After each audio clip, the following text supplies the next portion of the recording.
बिस्मिल्लाहिर्रहमानिर्रहीम। So students, आज हम क्या करने वाले हैं आपको पता है।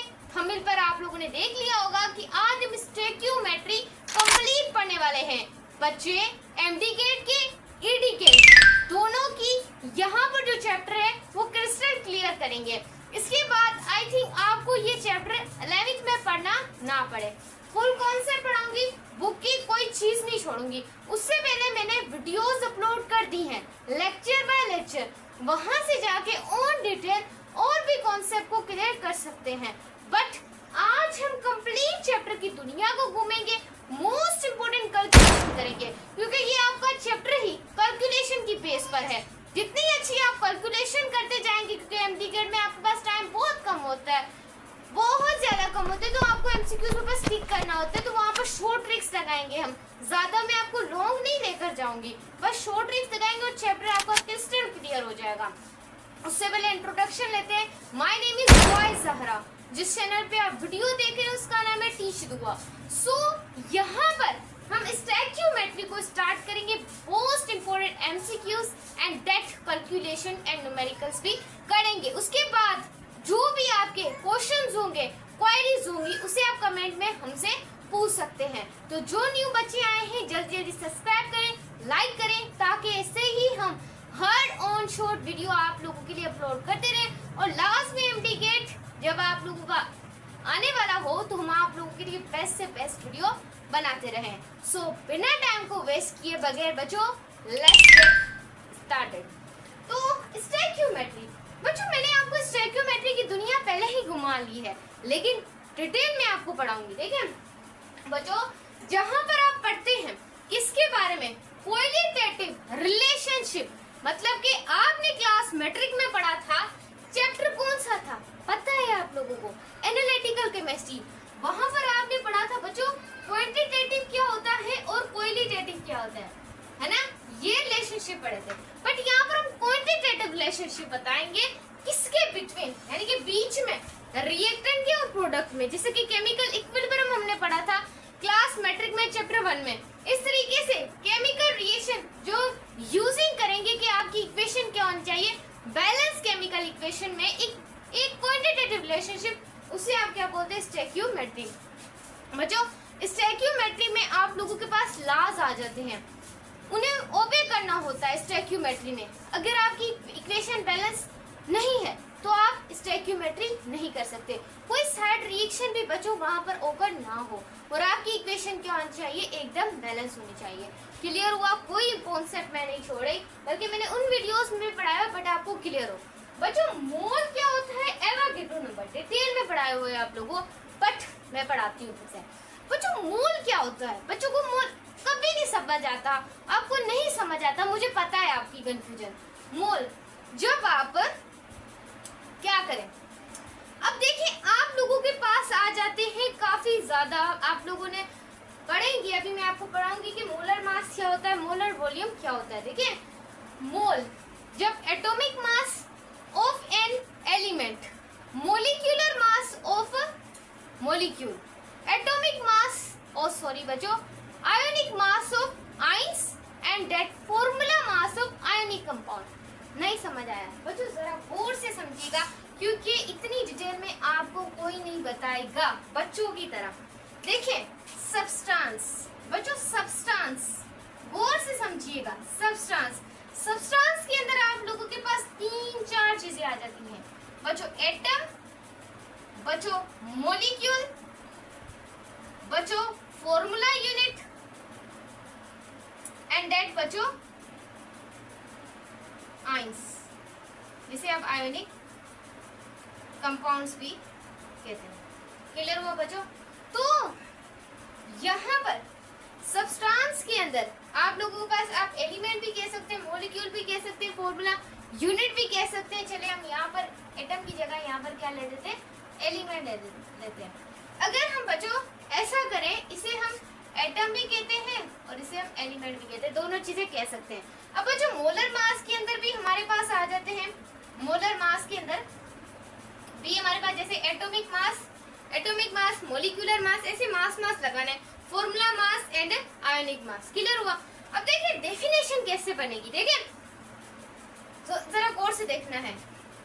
एटॉमिक मास, एटॉमिक मास, सही है, एटॉमिक मास ऑफ एलिमेंट, सही है। फिर molecular mass of molecule, formula mass, formula mass of formula unit, and ionic mass of ions.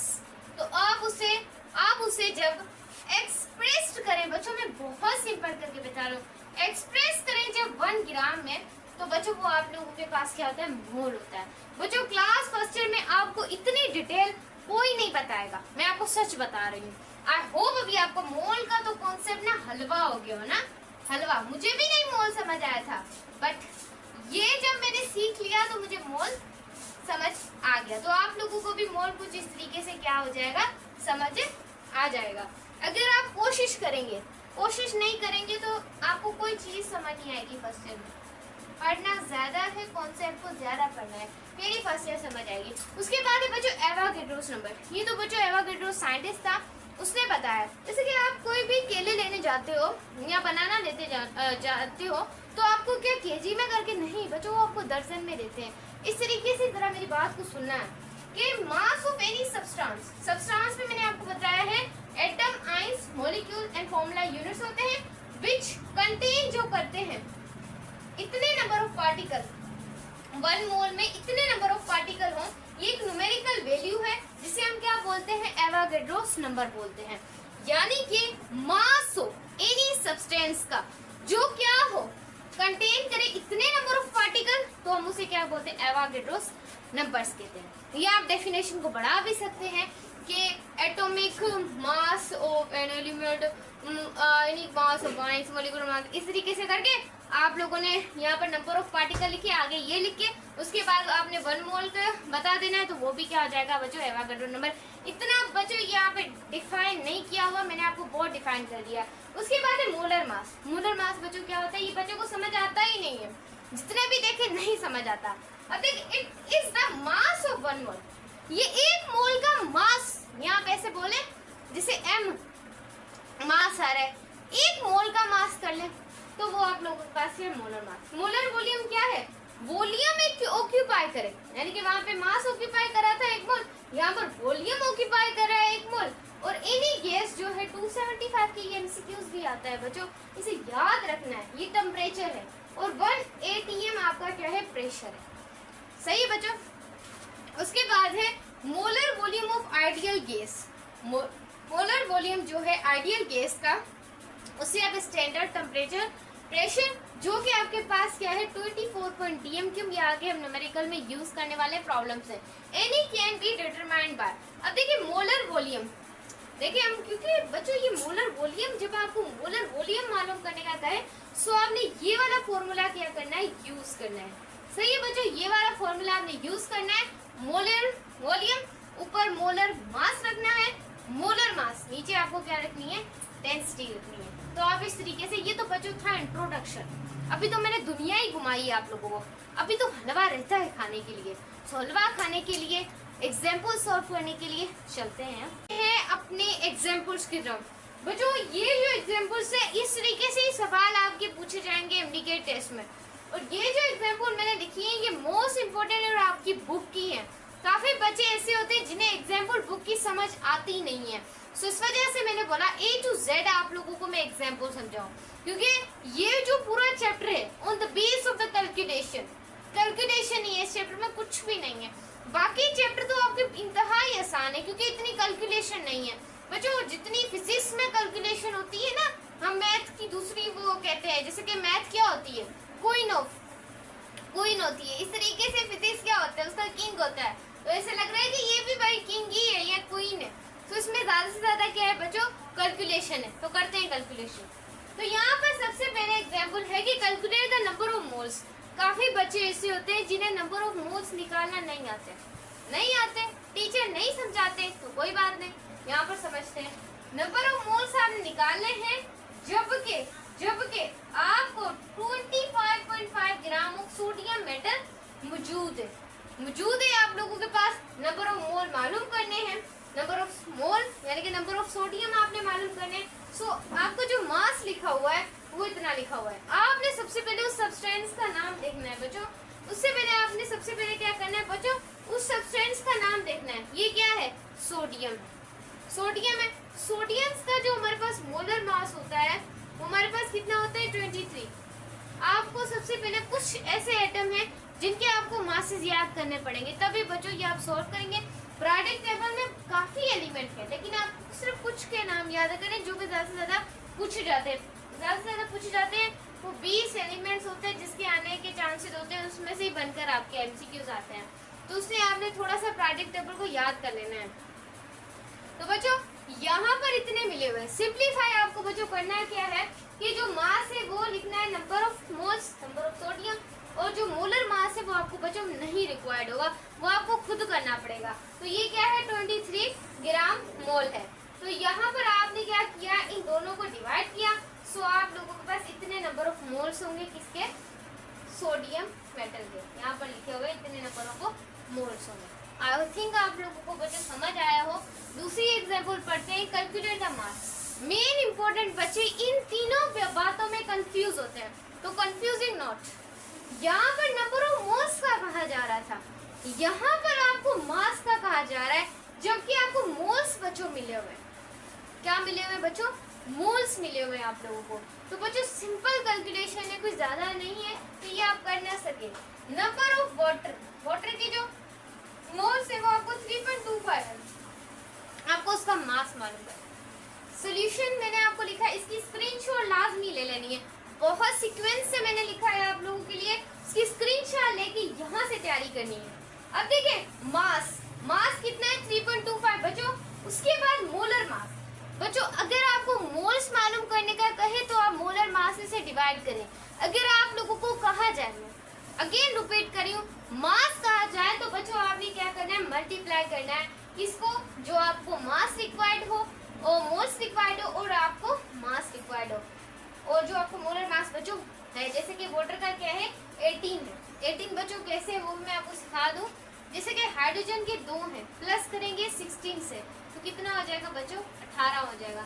कोई कंफ्यूजन आपको नहीं बच्चों रहनी चाहिए। एक और मैं समझा देती हूँ, अगर मैं NaCl लूँ बच्चों, यहाँ पर आपको समझ ना आए, NaCl सही है, ये एग्जाम्पल है। आपको सबसे पहले Na का मास है, मैंने अभी बताया सोडियम का मास कितना ना 20, क्लोरीन का मास होता है 35.5। जब बच्चों आप इसे प्लस करेंगे, मैं आपके सामने कर लेती हूँ 30.3.5, उसके बाद यहाँ पे 23 है, 8 आ जाएगा। हमारे पास कितना आ जाएगा, 5 और 3 8 हो गए, 5 और 2 7 हो गए, तो ये हमारे पास 3.78 आ गया। सो ये क्या आ गया, मास आ गया। मास निकालने का तरीका, मोलर मास निकालने का तरीका बच्चों ये है। तो यहाँ पर हमें इसको 18 से जब मल्टीप्लाई किया तो हमें क्या मिल गया, मास मिल गया वाटर। समझ आया बच्चों। अब बच्चों की बड़ी कंफ्यूजन आती है कि मैम हमें कैलकुलेट नहीं करने आते नंबर ऑफ मॉलिक्यूल। बच्चों नंबर ऑफ मॉलिक्यूल कैलकुलेट करने का भी आप लोगों के पास फॉर्मूला है, ट्रिक ही है ये बहुत ज्यादा क्वेश्चन कि कैलकुलेट करें नंबर ऑफ मॉलिक्यूल, जबकि आपको 610 ग्राम आपको दिए हुए बेंजोइक एसिड के। सही है, बेंजोइक एसिड के। सबसे पहले आंखें बंद करके या आंखें खोल कर ही लिखेंगे आप लोग। सबसे पहले नंबर ऑफ मॉलिक्यूल्स कहा जा रहा है, तो उसको सबसे पहले क्वेश्चन मार्क, इंट्रोगेशन जो से हम कहते हैं वो आप लगा दें, उसके बाद मास लिख दें। अब आपको खुद ही पता चल जाएगा कि बच्चों यहाँ पर फॉर्मूला कौन सा लग रहा है। यहाँ पर बच्चों फॉर्मूला जैसे एवोगैड्रो का फॉर्मूला था, जैसे कि हमारे पास एवोगैड्रो का फॉर्मूला था कि नंबर ऑफ पार्टिकल हो, उसके बाद हमारे पास मोल्स हो, उसको मल्टीप्लाई कर दे एवोगैड्रोस नंबर से। यही था ना बच्चों। ऐसे यहाँ पर बच्चों आप लोगों ने करना है। अब देखिए मोलर मास, सबसे पहले आपको इसका बेंजोइक का मोलर मास भी निकालना पड़ेगा। जब आप बच्चों इसका मोलर मास निकाल लेंगे तब आप प्रॉब्लम को सॉल्व। इस वजह से मैं कह रही हूँ कि एक बेंजोइक एसिड का मास याद कर ले, मोलर मास 122 ग्राम, ये ज्यादा पूछा जाता है। वाटर का याद कर लें, सोडियम का याद करें, सोडियम क्लोराइड का याद कर लें, पर बेंजोइक का लाजमी याद करें, 122 है। उसके बाद जो 122 से बेंजोइक कंटेन कर रहा है कितने नंबर ऑफ मोल्स, मतलब कि एक पार्टिकल, एक मोल के अंदर इतने नंबर ऑफ पार्टिकल होते हैं। तो जब मॉलिक्यूल की बात की जाए तो पार्टिकल की बात भी होगी। तो इस वजह से बच्चों 1 बेंजोइक एसिड कंटेन करेगा 6.02 10⁻23।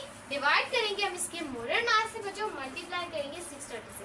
सबसे पहले ट्रिकी सवाल बता दूं बच्चों, यहाँ से सबसे पहले आपको इन दोनों को क्या कर देना है, डिवाइड कर देना है।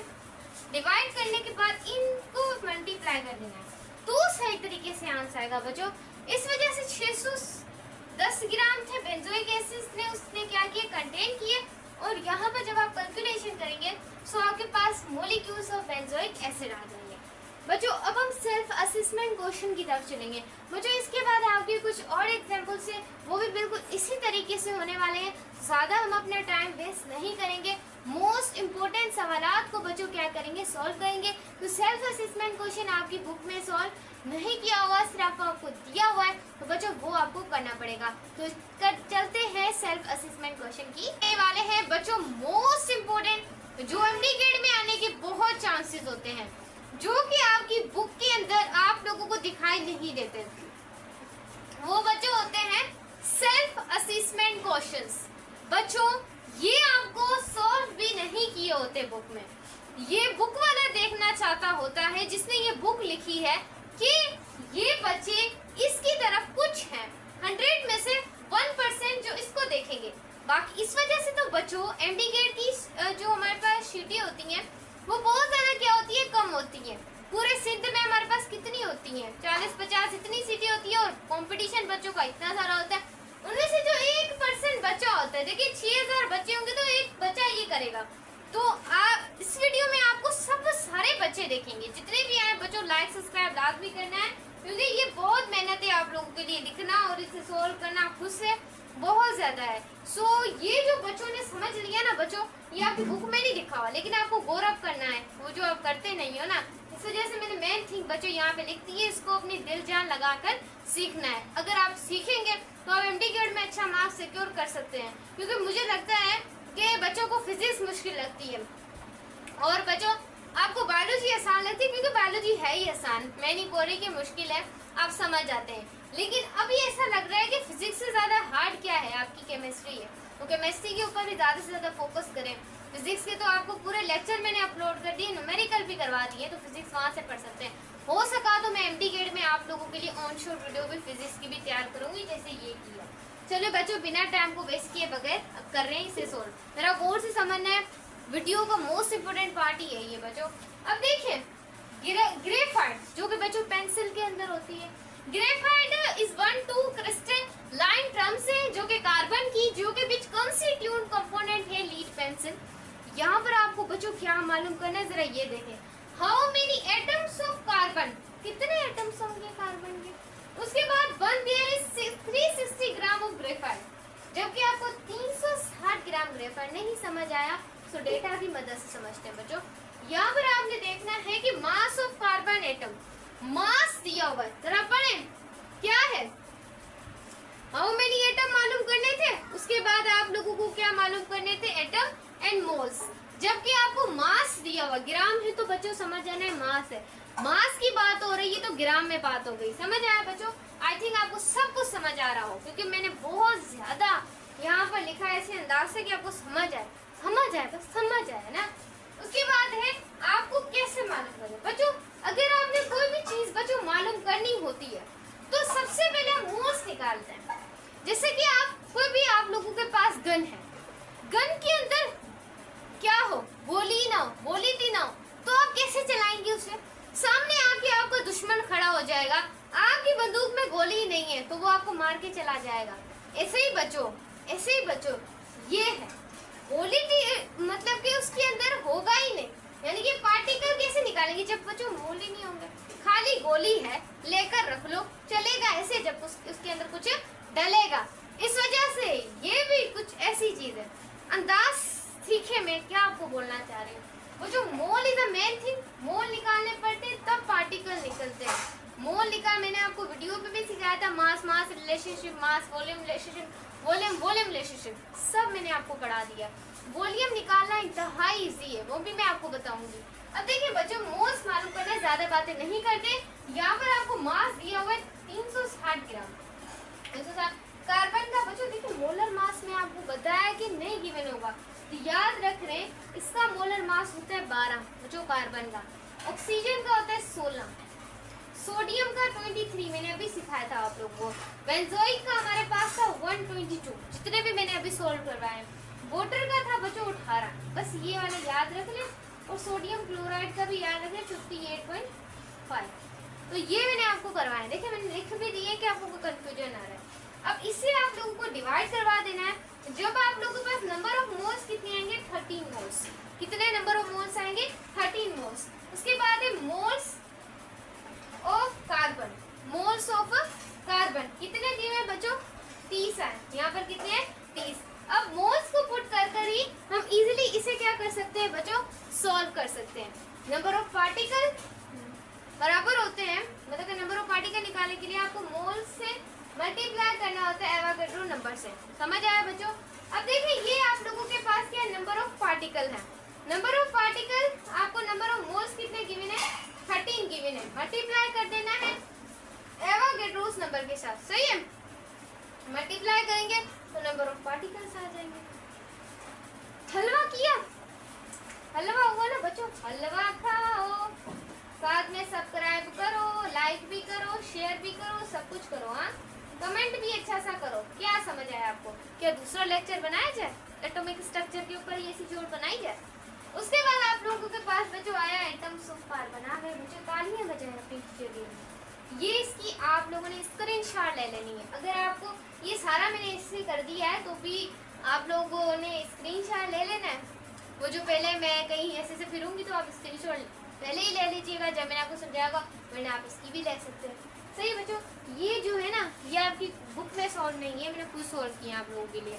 अब सेल्फ असेसमेंट, यहाँ पर आपको कहा जा रहा है कि मेरे पास NH4NO3 यानी कि सोडियम नाइट्रेट की हमारे पास कितने, उसमें से फिर इसने रिएक्ट किया तो ये दो चीज़ें हमारे पास बनी है ना। ये जब टूटेगा तो ये दो चीज़ें बनेंगी, जैसे कि N2O देखें ऐसे टूटती है, पहला और चौथा। ये मेरी ट्रिक है बच्चों, पहला और चौथे में से।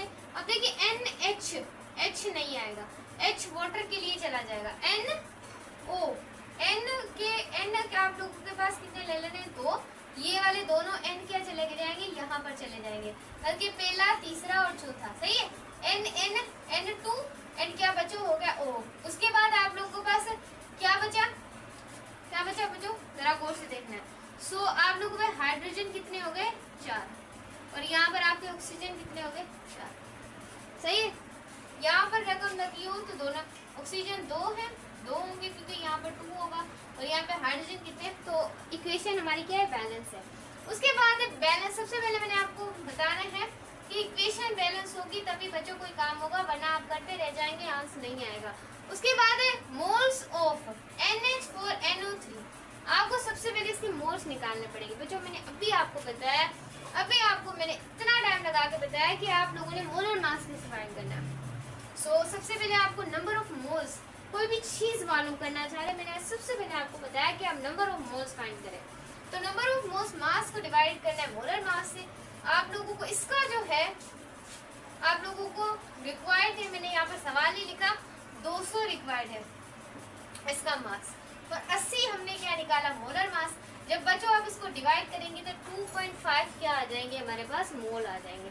कितने मोल आ जाएंगे 2.5। उसके बाद बच्चों यहाँ पर कहा जा रहा है कि हमें एक एक करके आइडेंटिफाई करके बताएं, एक एक करके आइडेंटिफाई करें। सबसे पहले आपने ब्यूलेट तभी निकलेगी, देखिए गोली खाली होगी तो क्या करेंगे, ऐसे ही मारेंगे अपने दुश्मनों को, नहीं ना। अब देखिए यहाँ पर बच्चों 2.5 मोल NH4 इसके साथ कंपेयर करना है बच्चों। उसके बाद आपने इसको मतलब देखे ना बच्चों, ये तो आपको है, ये दोनों के साथ रिएक्ट कर रही है। अब आपने इसको वाटर के साथ, फिर हम इसके साथ करवा देते हैं रिएक्ट इसके साथ। अब बच्चों देखिए इसका एक मोल है, मोल नहीं समझ आते बच्चों आप लोगों को, तो यहाँ पर हमने देखे मैंने आप लोगों के लिए गलती की है। 2H2O यहाँ पर कितने, यहाँ पर साइड वाला नंबर आपको मोल्स की खासियत बताता है। सही है, उसके बाद 2.5 मोल हो गए। सही है बच्चों, और 2 मल्टीप्लाई 2.5 कितने हो गए आप लोगों के पास 5 मोल्स हो गए। समझ आया। और अगर आप रीअरेंज करें स्मॉल 4, उसे अगर रीअरेंज करते हैं तो यहाँ पर 5 को मल्टीप्लाई कर देना है 18 से, तो 19 ग्राम आ गया। कितने ग्राम आ गए 19 ग्राम आ गए। ये तरीका है करने का, तरीका समझ आया बच्चों। आई थिंक आपको बहुत समझ आया, क्योंकि मुझे इस वीडियो को बनाने के लिए बहुत ज़्यादा मेहनत लगी है। तो आपने लाइक सब्सक्राइब भी करना है, आपकी हेल्पफुल भी है। यहाँ पर अगर आप लोगों ने इसको कंपेयर करना है इसके साइड में भी 1 है। उसके बाद यहाँ पर आपको 2.5 मोल है, सही है, हमें पता है, हमने अभी नंबर ऑफ मोल निकाले, समझ आया बच्चों। और 1 STP बराबर है 2.4 के। उसके बाद बच्चों इनको मल्टीप्लाई करेंगे तो हमारे पास आ जाएगा, समझ आया बच्चों। तो ये थे हमारे सेल्फ असेसमेंट क्वेश्चंस। तो बच्चों मैं यहाँ पर ही आपको लिमिटेड रिएक्टेंट का कॉन्सेप्ट समझा देती हूँ, सही है। इसको हम क्या कर देते हैं, यहाँ से रिमूव कर देते हैं। तो समझना है बच्चों लिमिटिंग रिएक्टेंट क्या होती है, क्योंकि ये बहुत इंपॉर्टेंट सवाल है बच्चों आपके चैप्टर का, ये भी लिमिटिंग रिएक्टेंट। बच्चों यहाँ पर हम लिखते हैं लिमिटिंग रिएक्टेंट, लिमिटिंग रिएक्टेंट। देखिए बच्चों लिमिटिंग रिएक्टेंट आप उससे कहते हैं, जरा गौर से समझिएगा, जो भी आपका रिएक्शन हो वो कंप्लीटली क्या हो जाए, जो भी आपका बच्चों रिएक्शन हो, कोई भी आप रिएक्शंस कर रहे हैं दोनों इक्वेशंस के बीच में, वो कंप्लीटली क्या हो जाए, वहां पर कंज्यूम हो जाए। कंज्यूम हो जाए यानी कि अमाउंट जो भी उसका है वो कंप्लीटली क्या हो जाए, कंज्यूम हो जाए, यानी कि कुछ बचे ना, कंप्लीटली क्या हो जाए, रिएक्शन आपका हो जाए कंप्लीटली। तो आप उसे क्या बोलते हैं, लिमिटिंग रिएक्टेंट। बुक के अंदर डेफिनेशन है, जहाँ पे पढ़ सकते हैं लिमिटिंग रिएक्टेंट की, अच्छे तरीके से वहां से आप पढ़ सकते हैं इसे। अब यहाँ पर हम पढ़ते हैं कि बच्चों एक्सिस रिएक्टेंट क्या है। प्रॉब्लम इसके बहुत आसान है, मुझे करवाने की नीड नहीं है। अब देखिए एक्सिस जो भी था मैंने आपको बताया, axis reaction, axis reactant, sorry इससे रिएक्टेंट और इसे हम एक्सिस रिएजेंट भी कहते हैं, ये याद रखिएगा एमसीक्यू। वो रिएक्टेंट जो कि आपके रिएक्शन के बाद भी बच जाए उसे आप बच्चों क्या बोलते हैं, एक्सिस रिएक्टेंट बोलते हैं। क्या बोलते हैं बच्चों, एक्सिस रिएक्टेंट बोलते हैं। ये हमारा मार्कर नहीं चल रहा ना, बेवकूफ है। देखिए बच्चों इसको आपका क्या बोलते हैं, एक्सिस रिएक्टेंट बोलते हैं। अब बच्चों आती है सिग्निफिकेंट फिगर्स, आपकी बुक में दी हुई, मैंने फिजिक्स में भी समझाई है, लेकिन थोड़ा सा मैं और आपको बता देती हूँ कि बच्चों सिग्निफिकेंट फिगर क्या होती है।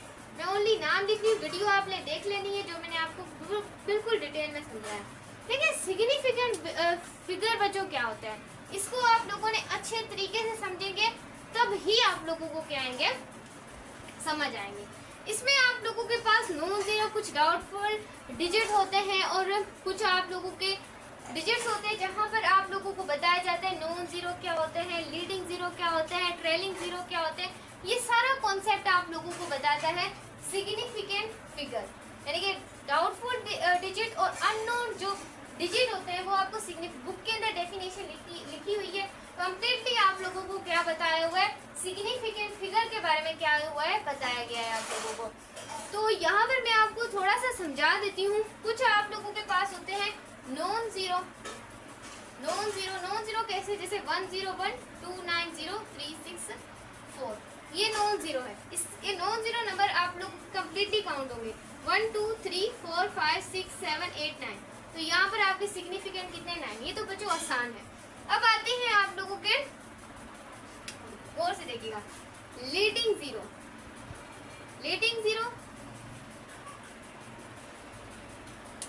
अब देखिए बच्चों यहाँ पर देखें, जरा गौर से आप लोगों ने देखना है, ये देखें 0.01290।